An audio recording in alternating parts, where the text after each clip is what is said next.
Uh, as somebody whom I met 6 years ago, 8 years ago, I don't know, somewhere, in a pub in London, actually.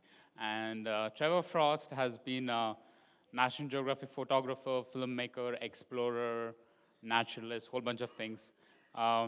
He has, he's also a National Geographic Explorer, one of those, one of them recognized as a National Geographic Explorer. I won't give it away more. Trevor, over to you. All right. Well, thanks so much to Kalyan for inviting me here. I'm humbled to be invited by Kalyan, and I'm humbled to be amongst all of you. It's really quite something to be amongst all of these people that are dedicated to telling stories about wildlife and wild places in India. So often over the last 20, 30 years, it's been people from America or people from Europe coming to India or coming to Africa to tell the stories. So the fact that there's such a robust community of Indian storytellers is really, really heartening for me. And so I can't thank you enough. The other thing that I wanted to start off by saying was that I was really excited to come to India because on my last visit when I was in Delhi, I got to eat butter chicken every single day. And my girlfriend, who has spent a lot of time in India, she was born in Mumbai, but she's American, but she was born in Mumbai. She speaks Hindi. She told me, I hate to tell you, but Bangalore's in southern India, and there's no butter chicken there. So you're going to have to be trying out southern food. And I'm happy to report that I've enjoyed all the food so far. And the last thing that I'll say, hopefully none of this is taking up my time, the 45 minutes that I have, but thank God for the buttons that Nature inFocus gave me because my shirt button broke, and so I'm using this now to keep the shirt in place. So none of you see my belly button. My presentation is titled Stories Make Us Human because I think stories make the world go round. We've been telling stories since the beginning of time. Stories have sort of ruled our lives. If you think about it, everything that we do is about a story, whether it's going on a trip to Thailand, whether it's buying a new car, whether it's buying a new camera, whether it's meeting a new girl or meeting a new boy, or seeing your first leopard or your first tiger. It's a story. And we are all compelled to share stories. Stories, in a way, are like breathing. It's something that we have to do. So that's why I've titled the talk, Stories Make Us Human. This short little presentation that I'm going to show you, it's a short little video. The reason that I want to show you this is that the question that I get asked the most often by young photographers, and I get messages on Facebook and emails from many young photographers, mostly young photographers from all over the world, is how do I become a Nat Geo photographer? How do I get paid? And how do I travel to beautiful places? And that is a really hard question to answer because there is no application, there is no place that you can interview, there is no roadmap. To become a doctor, frankly, is easier. Now, I'm not suggesting that becoming a doctor is easy. You have to take tests and you have to get certifications and you have to spend a lot of time in school. It's just to say that there is a roadmap to becoming a doctor.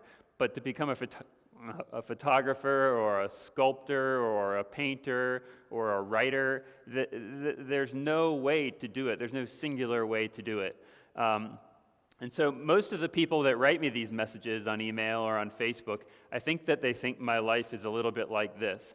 And I won't lie to you, I am privileged. I have been so fortunate over the last decade to have traveled to some of the most beautiful places in the world and to have seen some remarkable. So seeing that, there's no wonder that so many young people contact me and say, wow, I want to be a National Geographic photographer. It sounds amazing. You get to go to all these beautiful places and the pictures just happen really easily and it's just fabulous and there's nothing that you deal with and it's great. It's wonderful. There's nothing wrong with it. And that tends to be the thought process, I think, of a lot of the people that contact me. And so some of the people that contact me do contact me with thoughtful replies, or with thoughtful messages. They have a project that they want to ask me about. They have ideas that they want to propose to me. They've really thought about it. Again, most of them will contact me and they say, I want to go to Thailand and travel along the beaches. How can I make that happen? I want National Geographic to pay for it. Well, so do I.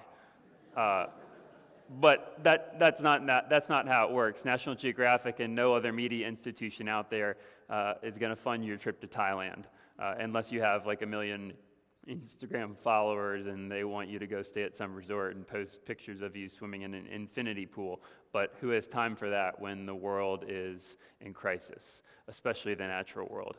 And so usually when I reply, if their message isn't really well thought out, is I usually just send this picture.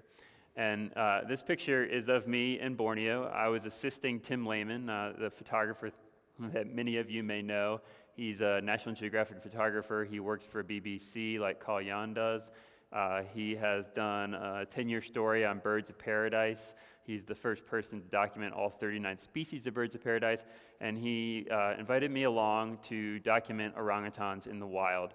His goal was to show that orangutans have culture like humans. So in one part of Borneo, orangutans do one behavior this one way, and in another part of Borneo, orangutans do that same behavior a different way. So an example of that would be in Borneo, there's a fruit called Nisia, and it's got spikes all over it.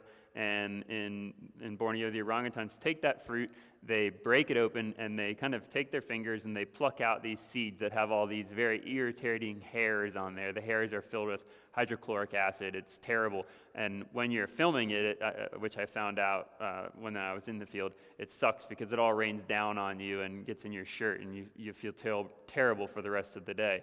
But in Sumatra, the orangutans have figured out that they can break open the fruit and they can take a stick, which is a tool, and they can actually pick out the fruit without having to use their fingers and get to these little seeds that they want to eat for their nutrition. So it was all about cultural variations. It was all about showing that orangutans are more like us than we ever thought. Now, of course, most of us know that we share a large amount of DNA, something like 97, 98%. It's debated by scientists. But these cultural variations are just continuing to prove just how similar we are. But in this picture that Tim took, I was stung by about 100, maybe 150 teeny black ants. I was walking through a forest tracking an orangutan. Everything was great and peaceful. The orangutan was doing something cool up in the tree. I walked underneath a branch, and then all of a sudden I just felt this rush of warmth go across my body. And within 10 seconds, hives broke all over my body. My throat started closing up. I had a hard time breathing.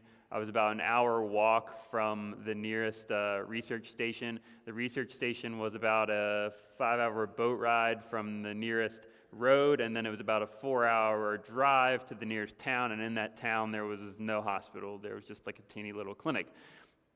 So the reason that I send that picture is to illustrate that yes, there are immense privileges with being a photographer, with being a storyteller, and immense privileges with working with National Geographic. But it comes with its trials as well, and this is one of them. And believe me, it was terrible. It took me 3 days to recover.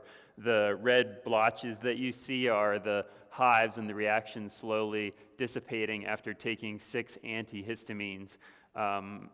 Being a former medic, I knew that one of the things I couldn't do was fall asleep. So there was a young Frenchman there that was studying orangutans, and what I enlisted him to do was to slap my head every time I fell asleep, just so that I could stay awake. I'm glad to be here, so I've obviously survived, but stay away from teeny black ants in Borneo. And of course, fieldwork often involves many hours of doing nothing, so you're just sitting in the forest waiting for something to happen. That, of course, is something that a lot of people don't think about. This particular place, Tuanon, is the same place where I got stung by the ants. Mosquitoes were terrible here. Probably many of you have experienced mosquitoes. It's nothing new. I don't want to pretend like I'm someone special because I've been bitten by mosquitoes. But again, the work is not always glamorous. Is it a privilege? Yes, it is an absolute privilege. The chance to spend time with orangutans in the wild, the chance to swim with humpback whales, the chance to see gorillas, the chance to see leopards, tigers, all of these things. I can't think of anything better. But again, I like to remind these young people, mostly who contact me, that there are sacrifices that you have to make. And this is yet another example of the sacrifices that you make when you're in the field. This is my Land Cruiser that I owned for 3 years in Australia. It was the main vehicle that I used for working on a long-term story on crocodiles. About 6 in the morning, I accidentally made a wrong turn, and I got T-boned by a truck going 70 miles an hour. So what is that, about 110 kilometers an hour? My girlfriend was in the passenger seat. Somehow we both walked out of it. It injured my back a little bit. It took me about 6 months to recover. But again, the idea is that this line of work is not easy, and it comes with enormous sacrifices. And so what I want to do now, because there's so many young photographers in here, and there's so many photographers that are interested in figuring out how to take their photography to the next level, how they can get their photos out there, how their photos can make a difference, because I think ultimately this festival is about conservation. The underlying principle of this conference, of this festival, is about conservation. It's about how can photos, how can videos, how can they change the dial? How can they help wildlife and wild places? So, before I continue on to that thing about crocodiles, which I just accidentally clicked onto, the one thing that I have to say, the one bit of advice that I have for all of those people out there that email me, it comes from a book. It comes from a book called Letters to a Young Poet. I don't know if any of you know it, but they're basically a collection of letters from a young poet who's unnamed to Rainier Rilke. And Rilke was a famous poet. And all these letters, they're going back and forth talking about poetry, but there's one letter in particular that struck a chord for me. And in that letter, Rilke replies to this young poet, because this young poet is worried about, how can I get published? How can I make a living? How can I get my poetry noticed by others? He has all these kind of questions. And those questions, it's not that they're not important. It's not that it's something that you shouldn't ever think about, because obviously everybody has to make a living. And if you're going to try or attempt to make photography your life, I don't like to call it your career, but you're going to try to make photography or storytelling or filmmaking your life, you do have to think about those things to some degree. But Rilke said to this young poet, he said, I beg you to give up thinking about editors. I beg you to forget about all the other people that you want to ask what they think about your poems. I want you to forget about what this poem is going to do for you and what publishing a poem in this magazine is going to do for you. I just want you to forget about all that. I want you to go into yourself, and I want you to focus on the poetry. And I think the same is true of photography. If you are too focused on what this photo is going to do for you, or what this film is going to do for you, what award it might win you, then I think the photography suffers and the storytelling suffers. And as a result, the end goal, whether that is to help protect tigers or help to protect elephants, if that is your mission, it suffers. And so I urge all of the young filmmakers, all of the old filmmakers, all of the young photographers, all the old photographers, and all the photographers and filmmakers in between to remember that it starts with obsession. You have to wake up every morning and you have to go to bed every night thinking about that project. And if you think to yourself, you know what, if I couldn't take pictures anymore, or if I couldn't film anymore, I could continue on, then it's probably not right for you. You should probably give up. But if you wake up in the morning and you go to bed tonight and you say, you know what, I cannot continue on without taking pictures.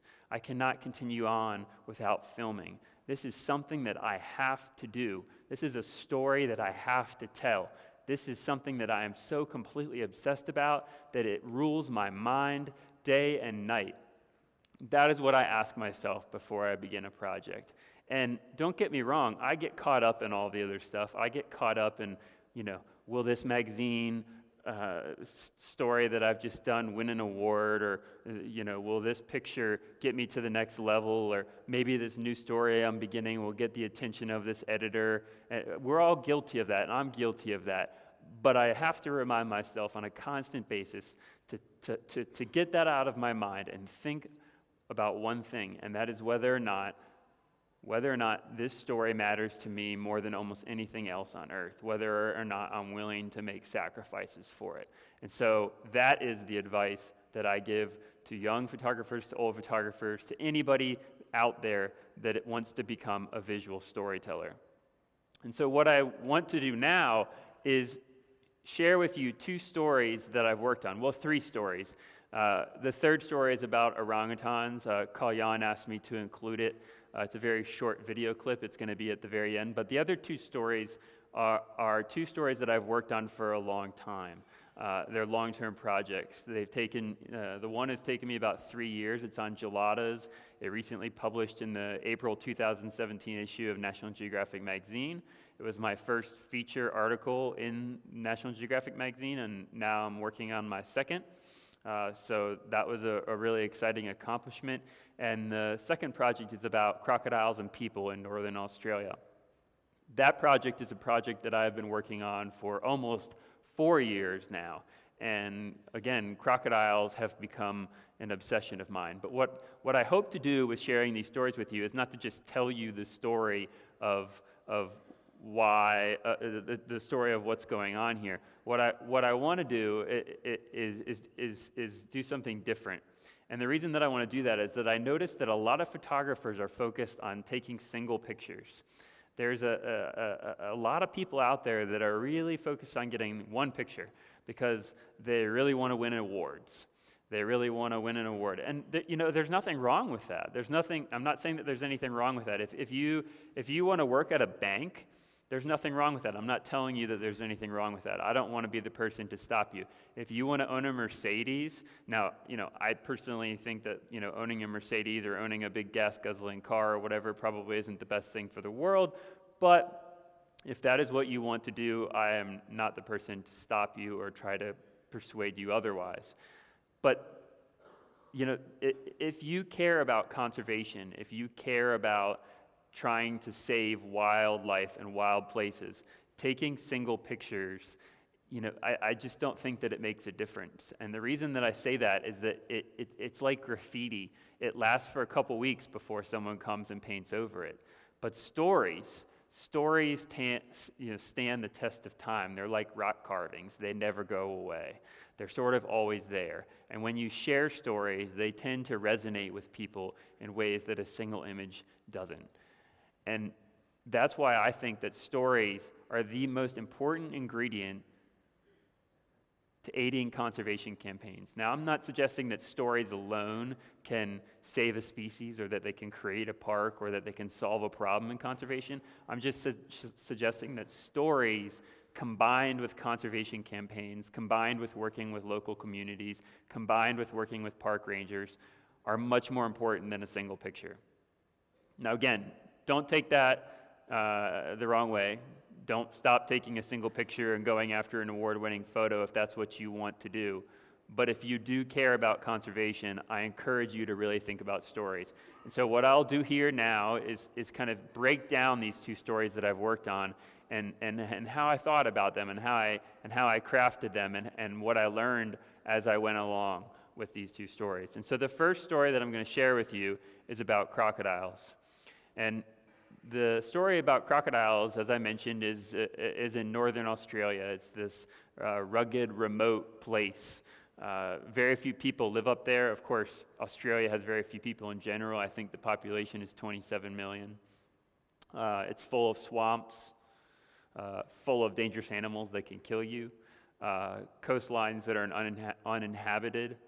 And when I first went there, I went there to photograph Aboriginal people. This is an Aboriginal elder who is walking along a salt pan, and I was lucky enough to spend time with him before he passed away, photographing him on some of the traditional routes that his ancestors walked.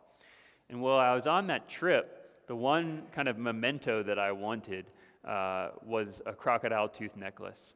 So I went to this sort of tourist market, and I found a tourist stand where this guy was selling crocodile products. And I bought a crocodile tooth necklace.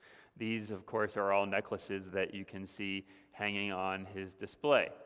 And when I asked him how he got these crocodile tooth necklaces, I assumed that the necklaces were just taken, the teeth themselves were just taken from farms where they farm crocodiles, and that they just, mount them to this necklace, and that's that, and I'm buying that. But he said, no, actually, I go out and I hunt the crocodiles. And I said, you got to be kidding me. You actually go out and hunt crocodiles?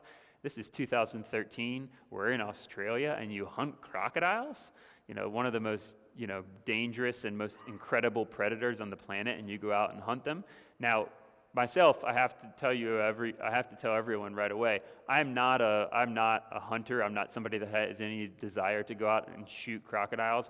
I understand hunting. I understand hunting's role in conservation, and I understand hunting's role in procuring food. But again, I was shocked, and so I wanted to learn more. And frankly, I didn't believe him that he did this, but he then began to show me pictures on his phone and videos on his phone of him hunting crocodiles. So I stayed in touch with him, and several months later, I went back to Australia. And again, this is an example of a sacrifice that you need to make as a young storyteller. You need to find ways to get over there. So I think I probably skipped going to the bar with my friends like pretty much every week. I didn't eat out. I sold a number of things, and then I was able to save enough money to buy a plane ticket to go back to Australia and to begin to tell this story about crocodile hunters. So this image that you see here are two men that I became friends with catching a crocodile.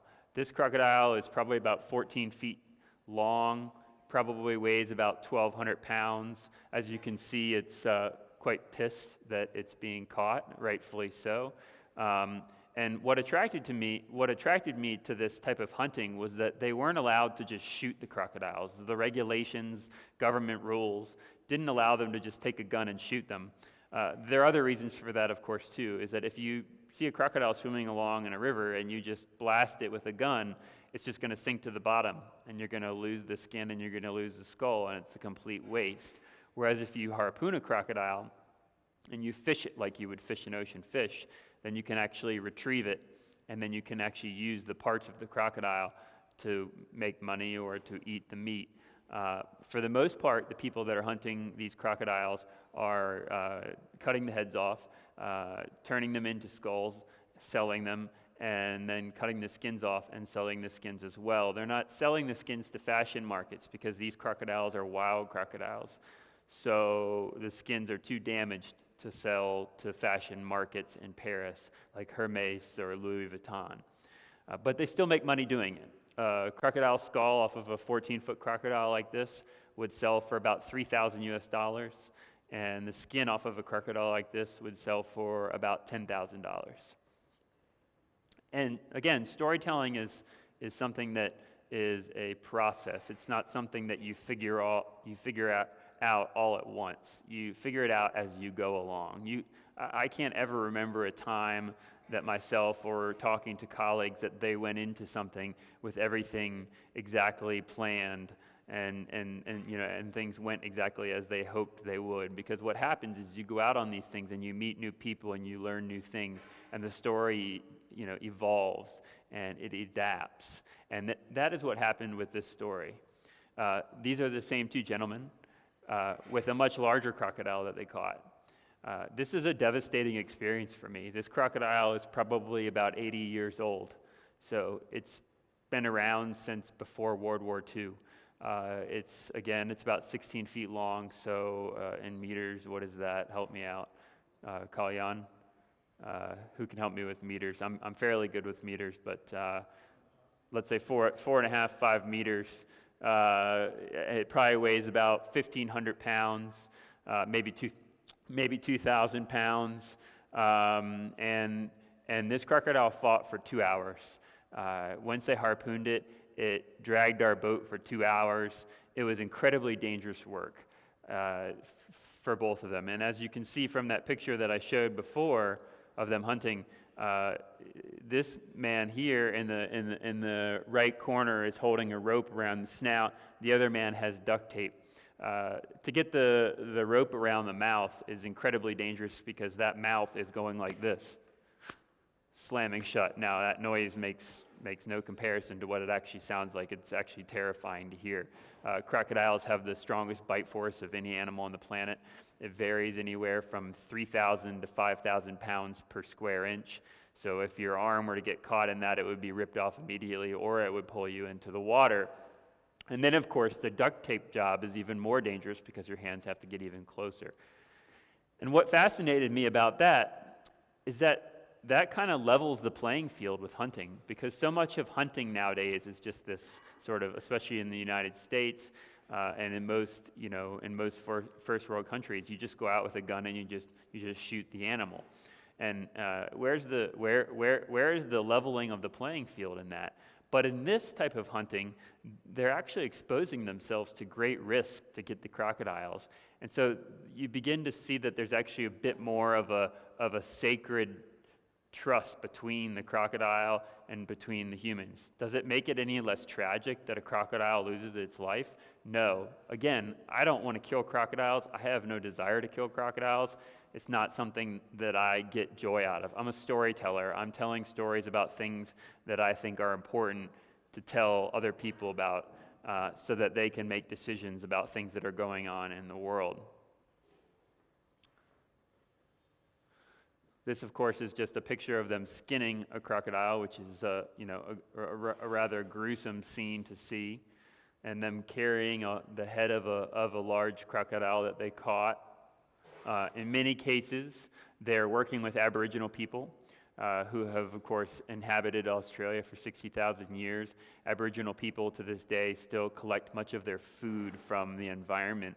And in this particular case, a traditional owner, meaning that he owns a large sect of land within this sort of almost independent country in Australia called Arnhem Land, asked these two gentlemen to come and remove several crocodiles because they had almost killed several members of his family as they were collecting file snakes, which are these sort of aquatic snakes that live right along the edges of the lakes.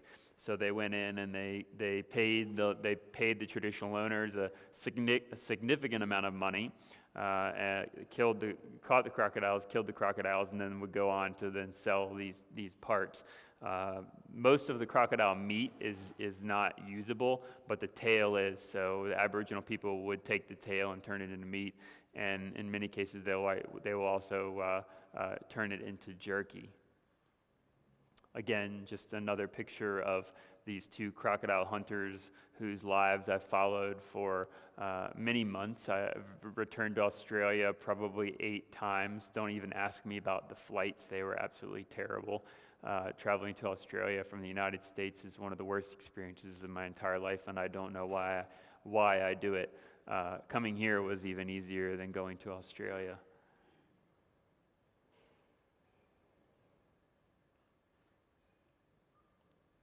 And so as I was working on this project about crocodile hunters, and these are skins that have been salted. These skins, after they're salted, will be put into coolers, and once they're in the coolers, they'll be taken back to Darwin, which is the capital of the Northern Territory in Northern Australia, and then they'll be put into chill rooms.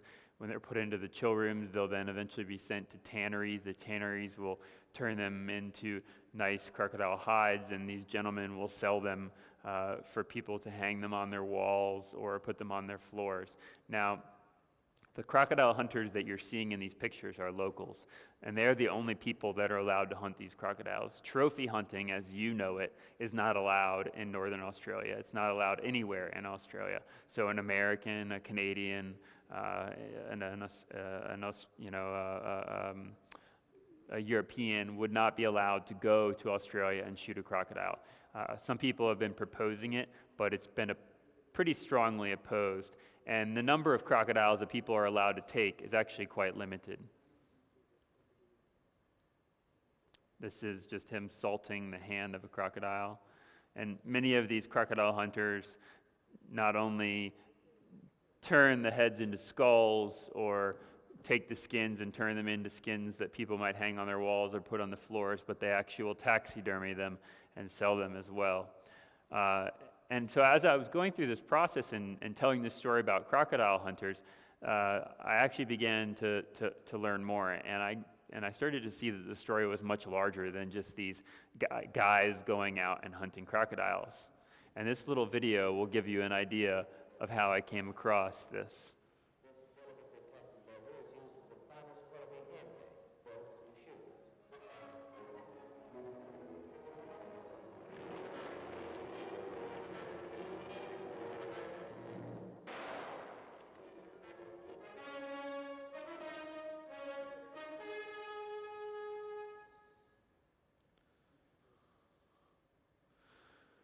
So at the end of World War II, there were a bunch of GIs, American GIs, left over in Australia, and they had nothing to do. And young men are notorious for getting into trouble when they have nothing to do, myself included. And they went around and they took their guns given to them by the military, and they began shooting crocodiles left and right. And that had a large part in creating a market for crocodile skins that were sent to Paris and started this sort of fashion demand for crocodile skins that you now see in crocodile handbags. If you were to go to Paris and you were to go by the Louis Vuitton store, you would see this crocodile handbag, you know, in the window, and most likely it came from this remote, dusty corner of Australia. What fascinated me about that, learning about the fact that this hunting happened at the end of World War II, was that the crocodiles, saltwater crocodiles, were almost exterminated. There were only about 3,000 left in all of Australia by the end of the 1960s. So they were gone, almost, you know, effectively gone. There were a few holdouts, a few large crocodiles that managed to get far enough away from humans or get into such remote areas that humans can never find them. And in 1972, the government of Australia banned all crocodile hunting. And luckily, the habitat of Australia, because the population levels were so low, was intact. And the crocodile population started to come back. It bounced back quite quickly. And within 10 years, the crocodile population was already quite robust. So, for example, in the 1960s, you could swim in any body of water in Australia without worrying. By the 1970s, you probably would not do that because you would probably end up getting killed by a crocodile. Today, you would not even dare get in the water, any body of water in Australia, let alone get close to the edge because there are so many crocodiles. In fact, there are now about 100,000 saltwater crocodiles in just the Northern Territory, and across all of Northern Australia, there are probably 200,000 crocodiles.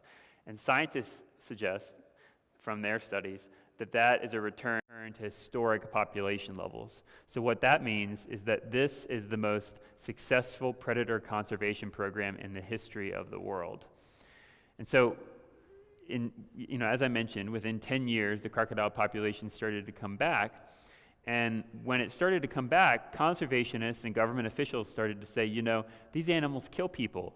They're dangerous. People don't really like crocodiles, They're not even as cute. They're not cute and cuddly like lions, even though lions kill people.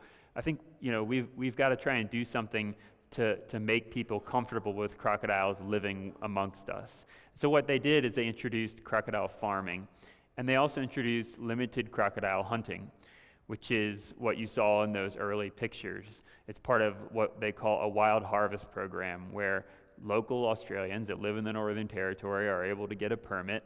The permits are specifically designed for different sizes of crocodiles, so they're not allowed to just go out and shoot any crocodile that they see. They're not allowed to go out and just kill any crocodile that they see. It has to be within a certain size. Everything is very, very recorded. When you kill the crocodile, you actually have to film it and you have to submit it to the government so the government can see that everything went proper and that the crocodile was killed ethically. So the program has been built, quite perfectly, which is why the population has returned. And the farming operation, of course, was another reason that the crocodiles returned, because the crocodile farming industry became huge, and that gave people that live in the Northern Territory of Australia a reason to live with crocodiles, because it's hard to live with animals that kill you. I live in Virginia. There's nothing in Virginia that would kill me. I mean, I guess a black bear could, but the chances of that are quite slim. I can swim in any body of water. The most venomous snake is a copperhead or a cottonmouth, and if I get bitten by it, I'm going to get a swollen leg, and that's about it. But people in Australia are living with an animal that is quite capable of killing them. Now, that doesn't mean that crocodiles are swimming around in bodies of water thinking about, how can I kill Kalyan? That's my goal. Of course, that's not true. They're opportunistic.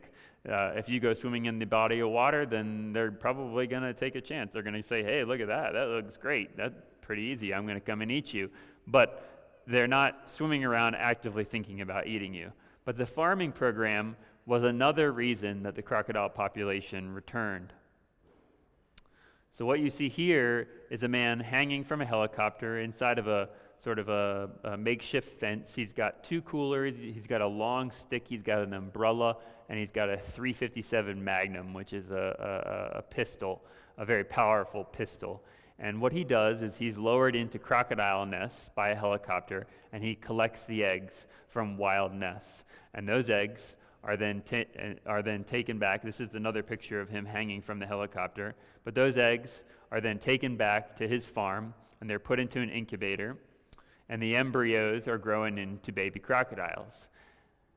And the baby crocodiles, this is a baby crocodile that's from a crocodile farm, are growing to about 3 or 4 feet in size, at which point they're killed.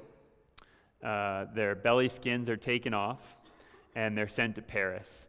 And those belly skins are turned into handbags, primarily, belts sometimes, all sorts of other things that you can imagine. Now, that sounds terrible, I know. All of us are wildlife lovers. All of us love nature. It sounds awful, and I hate the idea of it. I don't own any crocodile products. I don't want to kill crocodiles. Again, I've said that 3 times, 4 times. I don't own crocodile shoes. I don't own crocodile handbags, and I never will. And a lot of people would say that it's not worth, having these farming operations, that it's not fair to be killing crocodiles in farms. And I've even had discussions with people that have said that farming shouldn't exist. And yet the reason that saltwater crocodiles exist in the wild of Australia and that their population levels are back to normal is because of the farming and the hunting. It is because the farming and hunting has created an industry, it has created jobs, and it has allowed people that live there with them every day to tolerate their existence. Now, I see the intrinsic value of crocodiles. Again, so I don't want to kill them. If it were up to me and I could wave a magic wand, we wouldn't kill any crocodiles. They would just live there, and we would all live there, and it would all be great. But we don't live in that world. Conservation is complicated. Conservation is not easy. I've talked with a number of you about working with local communities, and this is difficult work. The traditional model of conservation was to draw a line on a map, say this is where a lot of elephants live, and this is where a lot of tigers or a lot of leopards live, and a lot of lions live. Let's kick out all of the Maasai, and this is the park, and they're not allowed back in.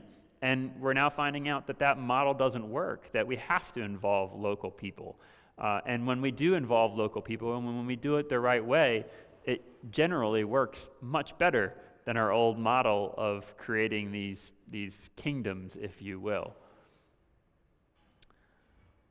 These are crocodile skins that will be sent to Paris, and these are skulls taken from crocodiles that were killed at crocodile farms. Now, again, every part of the crocodile from a farm is used. So the skulls are sold, the belly skins are sold, the back skins are sold, the feet are sold, every bit of the crocodile is used. The tail is turned into jerky, so there really is very little waste. It's quite a remarkable program. And again, and I'm sorry I've said this so many times, it is a terrible thing, but it is the reason that saltwater crocodiles exist in the wild in Australia today, because of hunting and because of farming. And so these pictures demonstrate that crocodiles are back, that they're back in robust numbers, that they're healthy, that they're doing well. And again, the reason that you know that is that if you went swimming in a body of water right now in Australia, in northern Australia, you would last about 10 seconds. This is a picture of probably about 13 saltwater crocodiles, which normally don't congregate all together because they realize that mullet fish, which are migrating fish, are actually collecting at this dam, and so they've decided that it's an easy place to get a meal. This is a 19-foot crocodile, weighs 2,500 pounds, is probably about 90 years old. His name is Nasher. He lives on the Adelaide River. He's become quite famous. This is a baby crocodile that's just hatched out of its egg. One of my main goals of this project was to rebrand crocodiles. So in addition to documenting the hunting and the farming and showing that conservation can be done differently, was to show that crocodiles are actually extraordinary creatures, not just these mindless killing machines, these brutes with walnut-sized brains, but in fact, they were much more intelligent than we could ever imagine. So for example, a mother crocodile, when she lays her nest, she will actually sit on that nest and guard that nest for 3 months. And when the babies are ready to hatch, they make little calls from inside their eggs. She will excavate the nest. She will break open their eggs. Some of them have broken up their eggs by themselves. She will carry them in her mouth to the water, and then she will spend 3 months living with them, protecting them from predators when they're their most vulnerable. Now, who would have thought that crocodiles have advanced parental care?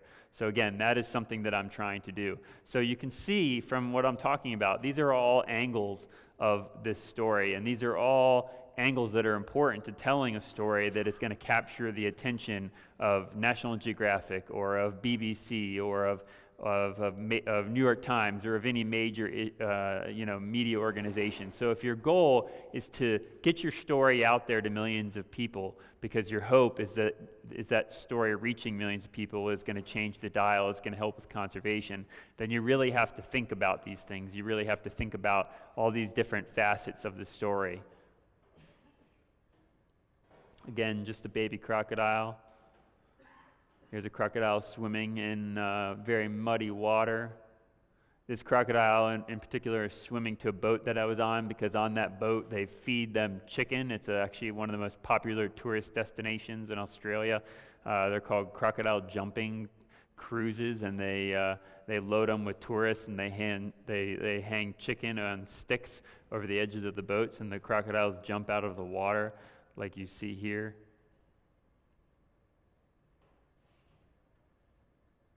This is another example.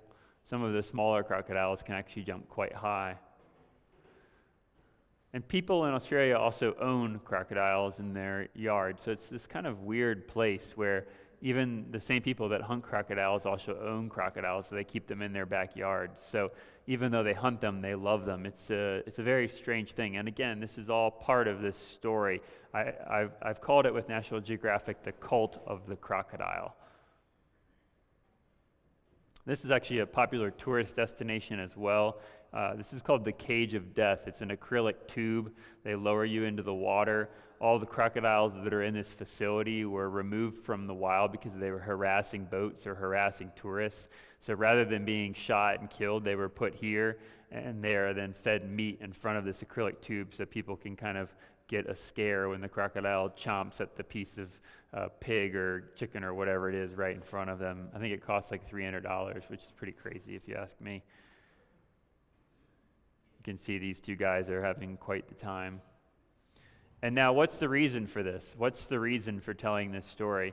Well, the reason for telling this story is to show that what's happening in Australia is working, that people are happy with what's going on, that the crocodile population is healthy, people are making money, the farming operations are making money, the hunters are going out and catching crocodiles and making some money, but the population is remaining stable. In fact, it's increasing. And yet, people are poaching crocodiles. And there are calls for there to be a cull, which would mean that they would go out and they would wipe out crocodiles. And so what I've hoped to do with this story, and with the help of National Geographic, is to show that what is in place is working and that it shouldn't change, because we don't need to go out and cull crocodiles, because if we do that, what will happen is we'll return to the 1960s when there were 3,000 left. And what's the point in that? We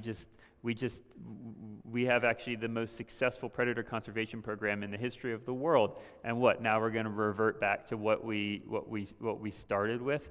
This particular crocodile, as you can see, was caught probably by fishermen. It was beheaded. The head was probably taken and made as a trophy on someone's wall, all done illegally without permits, no money going to local people. This short video will give you an idea of what it was like to be on this assignment, and it will also give you an idea of how to approach storytelling differently, because one of the other things that I didn't talk about is that it's not enough to just photograph animals the normal way, taking pictures of animals with telephoto lenses. It's important to get those pictures, but what's even more important is to try to show animals in new ways. And so a lot of us are using technology, whether that's camera traps or remote control boats or remote control cars. BBC, of course, is famous for doing all sorts of things. I think recently they actually built little robotic crocodiles and put them in eggs so that they could film a female crocodile attending to her nest. What we decided to do was build a remote control boat. Our budget was quite low, which you will see in this short video. Oh.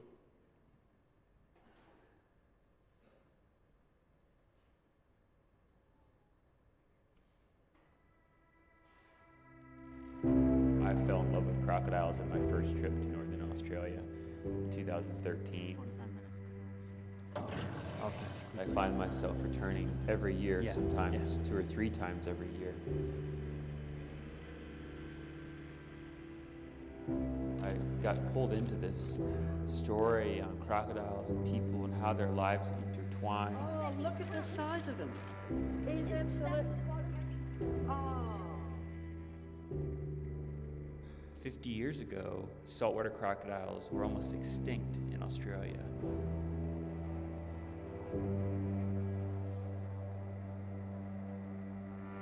Today, crocodiles are back to historic population levels, about 200,000 in all of Australia. We needed to capture media of crocodiles that people have never seen before. Put it down, put it on the water, put it on the water. To show people how strong they are, how stealthy they are, to give them a reason to care. And so on our last expedition, we came up with the idea to build remote control boats using GoPros, foam, and try to capture a first-person view of a crocodile attack.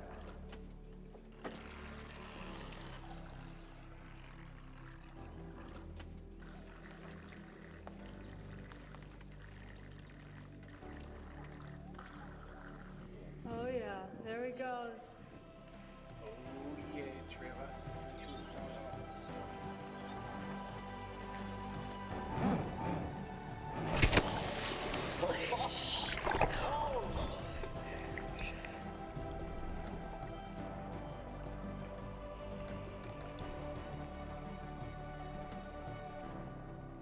So this is the first time that this has ever been done, and we actually were able to film them underwater and discover some new behaviors that we've been discussing with scientists.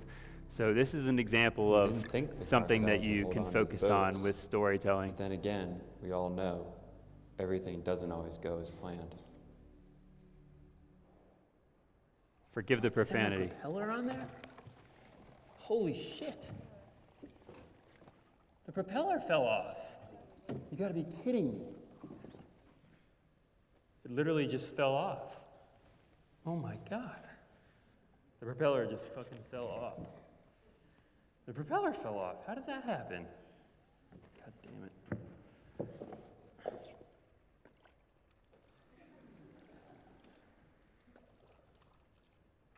Wish we had oars that we could row back rather than having to reach our arms over the goddamn edge.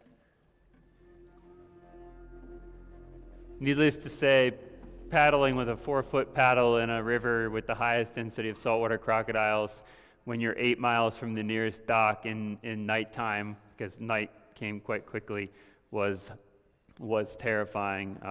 Don't let your propellers fall off if you decide to go into rivers with crocodiles. That is my one piece of advice for the evening. I have about 10 minutes. I've already gone over my time, so I'm going to speed through the story on geladas. And what I hope to get across here is why this story was chosen by National Geographic Magazine, and I'll get to that very quickly. So geladas themselves have been photographed a million times. Kalyan said that he's photographed them. If you Google them, they've been photographed by everyone. But what made this story different was that they were photographed in this particular place called Gwasa. And it's a Afro-alpine ecosystem. And the Afro-alpine ecosystem is a very rare ecosystem. Only 2% of it is left in all of the world, and most of it is found in Ethiopia. It is a grassland, looks very much like this, dotted with strange alien-like plants. And on the sides of this plateau called Gwasa are villages. And these villages are growing barley and are growing wheat. And this plateau is famous, and the reason that it's famous is because it has not only an intact ecosystem, but because it has endemic species that exist nowhere else in the world. And geladas, as I mentioned, are one of these species. Now, a picture like this doesn't really say a whole lot. It's a nice photo. You can see the red chest, which is where these monkeys get their name, which is the bleeding heart monkey, that sort of hourglass shape that you see. The reason that they have that is because they sit on their butts most of the day, so their sexual signal is actually on their chest. So the red chest is what tells males and what tells females that they're ready to reproduce. So when you're thinking about a story, you're thinking about a lot of different things. How can we convince editors, how can we convince National Geographic that this is a story that's worth telling? And of course, pictures of geladas are great.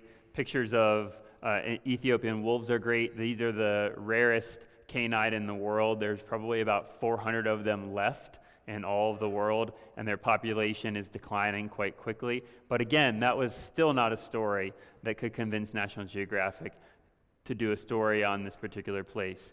It was actually the place itself. It was the fact that 400 years ago, so 200 years before the United States was founded, about 300 years before Yellowstone National Park was created, a group of local farmers, like this man, his ancestors probably, banded together and protected this plateau.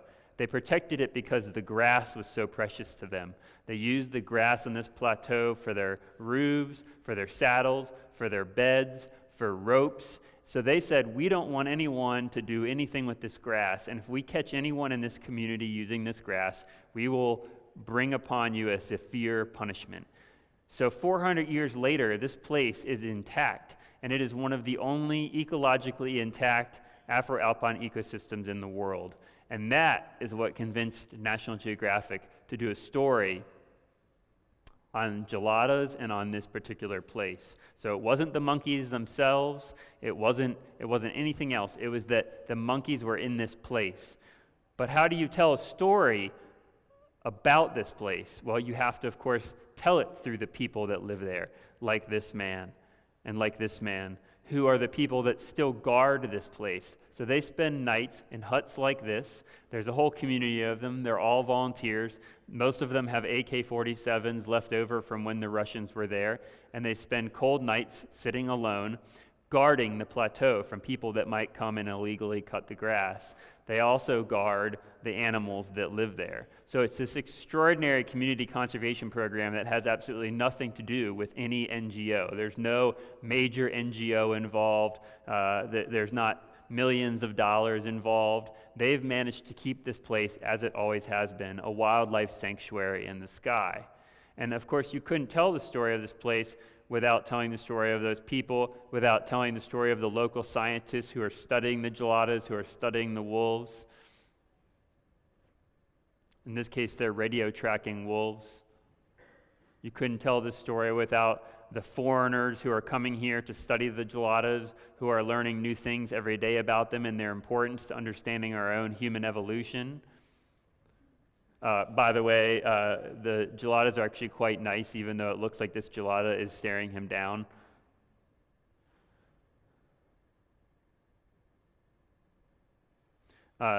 So, you look at a picture like this, and there's nothing remarkable about it, but it tells a story, and it combined with a lot of the other pictures that I've shown you tell a wider story. So this is not, you look at this and you'd say, this is not a grass eater, right?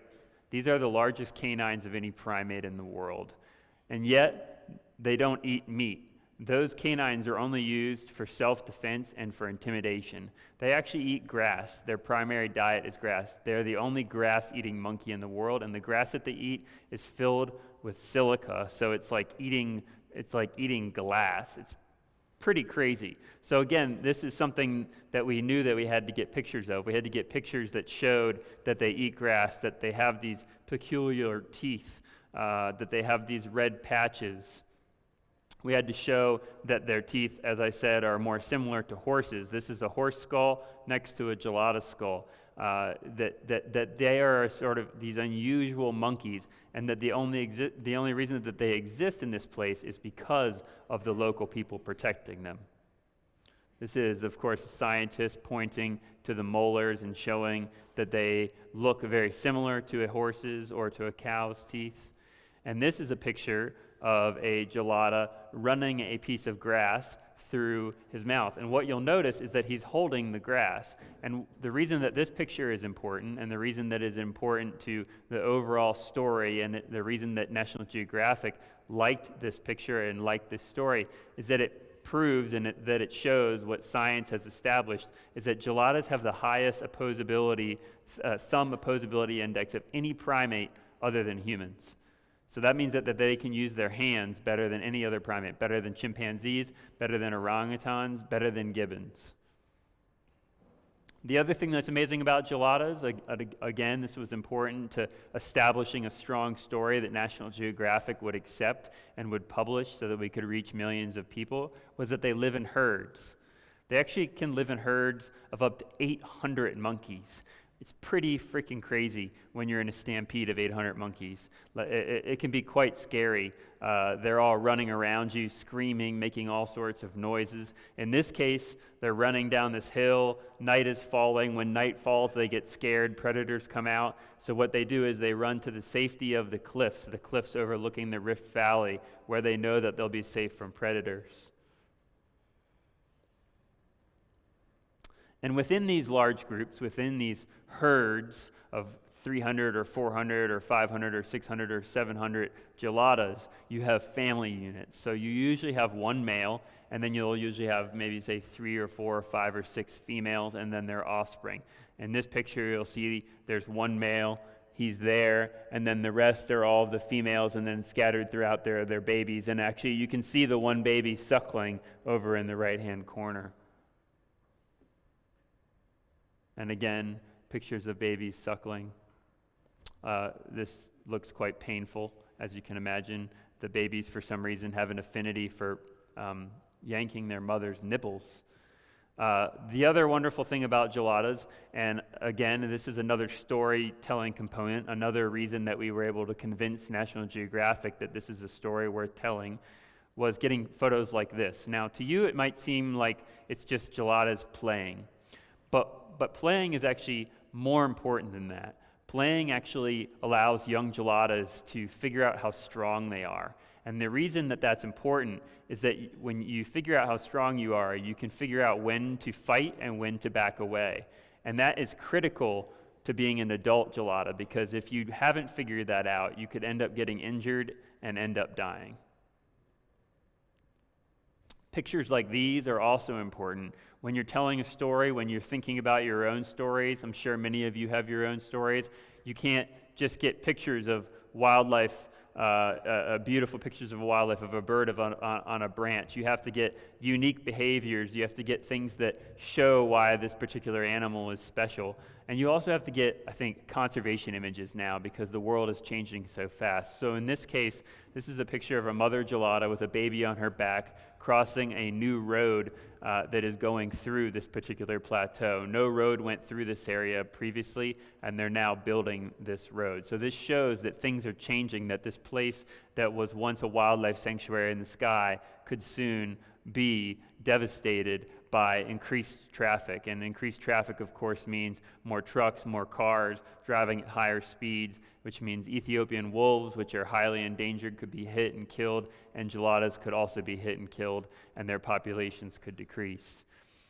When I speak of unique behaviors, this is one of those unique behaviors. This is actually something that is found nowhere else in the world. This is an Ethiopian wolf, which I've mentioned before, the most endangered canine in the world. And what we've found, what scientists have found, is that Ethiopian wolves actually sort of interact or are very comfortable being around geladas. And what the scientists have found is that the Ethiopian wolves are much more successful at hunting small rodents amongst herds of geladas. They haven't figured out exactly why, but they know that this is happening, and they believe that it is a symbiotic relationship. So again, this is a behavior that is unique to this particular place, and it is one of the main reasons that National Geographic took this story on. This video is one of the last videos that I will show you, and it's just a little bit of humor to end the presentation. Well now. And this is one of the reasons that they were so fun to spend time but with. there are several other very important differences between human beings and animals that you should know about.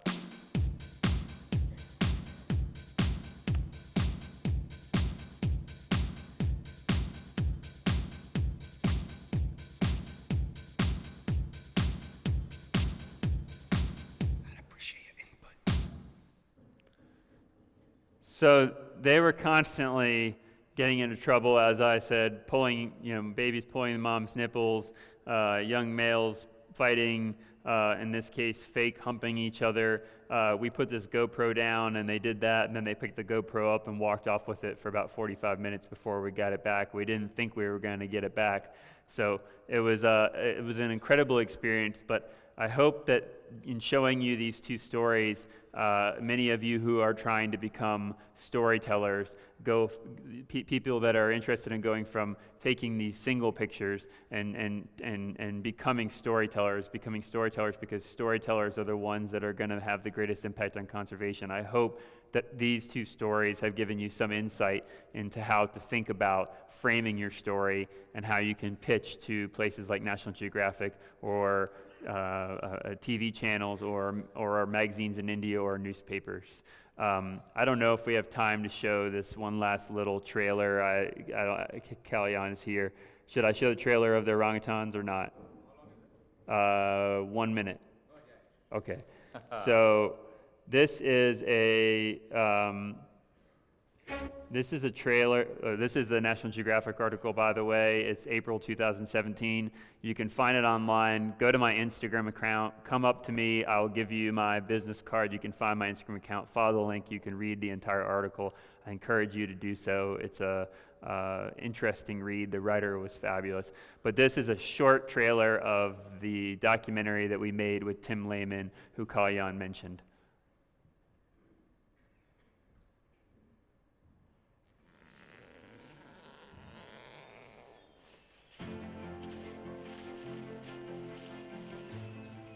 I've always been fascinated to understand, why we're human, what makes us human. I really had no idea that other species had culture besides humans.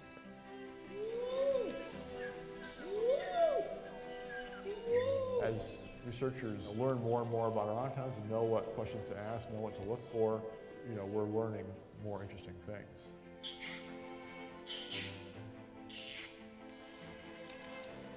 the human species is incredibly fortunate to have representatives of what we came from. We still share a very large percentage of our DNA with orangutans. She's actually building an umbrella in that to be able clip. to document what are the cultural variations before they disappear forever.